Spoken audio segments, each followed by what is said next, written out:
Hey guys, and welcome back to another Warlords of Draenor Alpha video. This time I'm going to be showing you the Shadowmoon Burial Grounds instance, and I can only do the first two bosses, basically because of the way things are tuned at the minute. It's very hard to get any further. I only had success with one group, and yeah, it's just to do with the way things are scaling and stuff like that.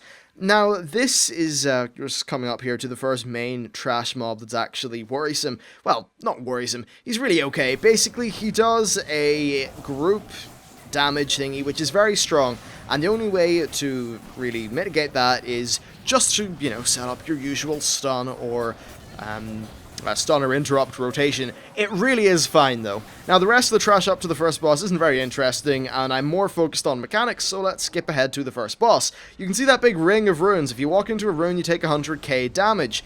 So my pro tip of the day is don't do that. Don't take 100k damage.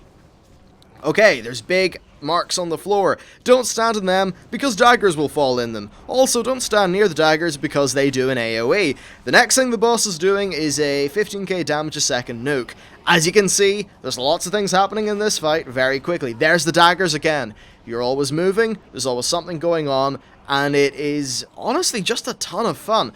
This is another thing the boss does. She will summon this ad. Now, if the ad reaches the boss, you're in trouble. She will regain quite a lot of health, and that is obviously, well, it's a bad thing. She also, I think, gains some extra damage. Right, now this next phase is annoying. Well, it's cool, but sort of annoying. She summons a big, shadow thingy, and that shows these, it kind of highlights these little moon shapes on the floor. You need to stand, at least from my experience, in a full moon or else you'll die. Now, there's one time where I stood in a half moon and I still lived. I'm not sure why, but all the advice that people gave me was, hey, just stand in the full moon. And this, by the way, was my first run through here, so I was still learning things. Overall, though, it's a damn cool fight. And really, that is the fight in its entirety. You just avoid those mechanics. The healer has to heal through the AoE. You don't want to stand near the daggers. And the daggers are, I suppose, a bit of a soft enrage. What you would ideally want to do is stack up as much as possible so that all the daggers fall on top of each other, thus meaning that the real estate that you have in the room can kind of stretch a little bit further. Now, in terms of this dungeon as a whole, I only got to the first two bosses, and I think that's just because of the way things are scaling. They brought us up to level 600, item level 600 that is, for the testing.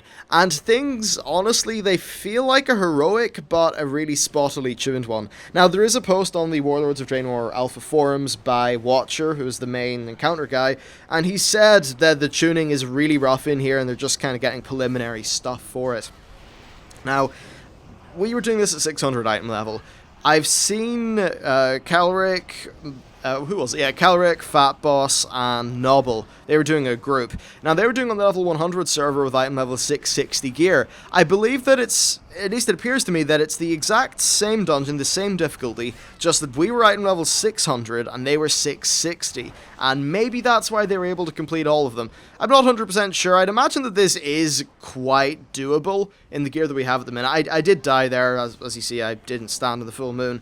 And the only reason that I say that is because in one or two of the other groups that I was in, people were not able to get the Defiled Spirits down quick enough.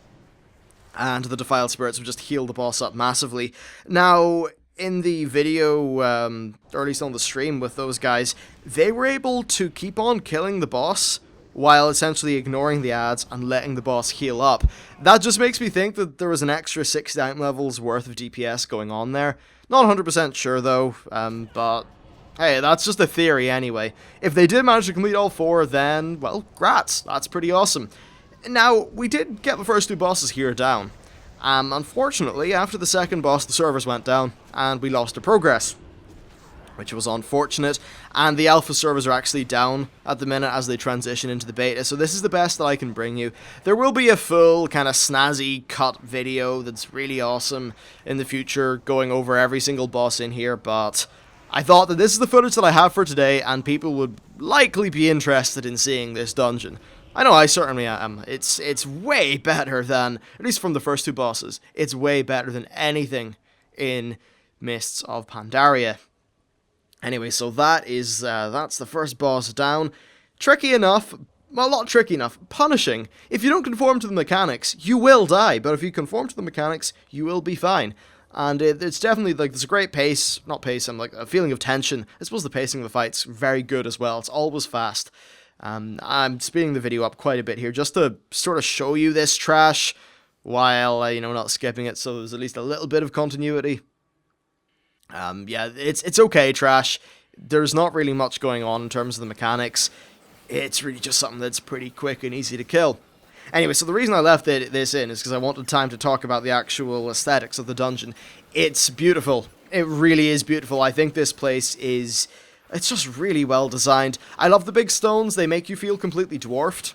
And the lighting effects that are going on in Shadowmoon Valley in general, but also here, are just extremely impressive. Overall, it's very immersive. And again, it's a step up from places like the Siege of Nuzhou Temple. Really very, very happy with how this has turned out. These are very boring ads, by the way. I mean, they really are dull. They, like, you just kill them. They don't seem to do any mechanics or anything like that. So, unfortunate. But let's hurry on to the second boss. And here is the second boss. I believe I cut just about now to get us into the fight.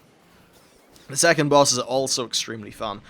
There's going to be a few different clips of this because I actually died during our kill. But I think the death actually shows a really cool thing about the fight. So this guy's main mechanic is that he pulls you into like a different zone where you have an ad to kill, a little bit like the Shah in the Jade Serpent place. That's Void Blast you just saw there. Obviously you don't want to stand in that, it's really bad if you do. The tank can, but anyone else will take a lot of damage, so don't do that. This next thing is really cool. He will basically teleport to a player and then try to suck everyone in. This does 18k damage a second, and if this happens in tandem with you being pulled in to the other phase, then you are in trouble, because here we are in the other phase. You take 10k damage a second, so if you've already taken a lot of damage from that little void, like, sucky thingy, then you're going to be in trouble here. So what you need to do is kill this mob as quickly as you can. Oh, by the way, also, it's just worth saying, I'm playing, like, absolute crap here. Absolute crap. And this is my first time playing the Paladin. I didn't really have keybinds or anything like that set up right. As you can see, they make no sense, and it takes a little bit of getting used to not having my UI. I just died very quickly. At the time, I didn't really... I mean, I knew the mechanic, but it just happened so fast. Anyway, so the guys were able to res me, but this was after a few attempts, and my gear was broken. A little bit unfortunate. I think I went in here with nearly completely repaired gear anyway. So that was annoying. One of the things about this little void shift phase is that you can get out by killing the boss within 20 seconds, and indeed if you do, you will get a buff. I think it's 33% damage. However, you can also just outlast them by healing yourself for more than 20 seconds so that you survive, and if you do that, then the preserved soul will just disappear. Of course, it's no fun looking at me going around casting judgments, so, you know, because my weapon was broken, so let's just sort of skip on to another clip. I will show you the boss dying at the end just to confirm that we did kill it. Now this clip here is again one in which I die, but it serves just to give you an example of what these, like the crazy AoE dot thing, not dots, like void zones that he throws on the ground are like. Eventually what we did is we actually just ran really far away from him. As it turns out, that makes complete damn sense, and the little ball thingies don't actually reach you. But no, I died. We hadn't really worked that out. I think currently our plan was to just try to move as much as possible, which worked well for a few of the guys, but me and this other guy died. And as you can see, I was killed in 2 ticks. I was killed in like a second probably, so here we go. You'll see it in a second. So I'm running, I'm trying to get out. Oh dear, one lands on me. I take 285k hits, instantly dead.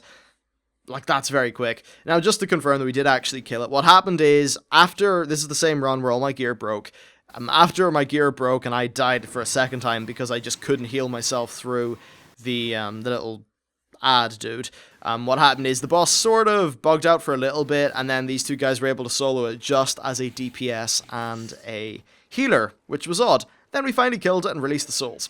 So that's basically it for this, you know, instance so far. It's awesome. I think it's really, really fun, and hopefully you guys will enjoy it a lot. Sorry for my absolutely terrible level of play. When the full video comes out, I'll know the mechanics, and hopefully I won't be doing it after about 26 hours of no sleep. So that's it for me. Thank you for watching, and I'll see you next time.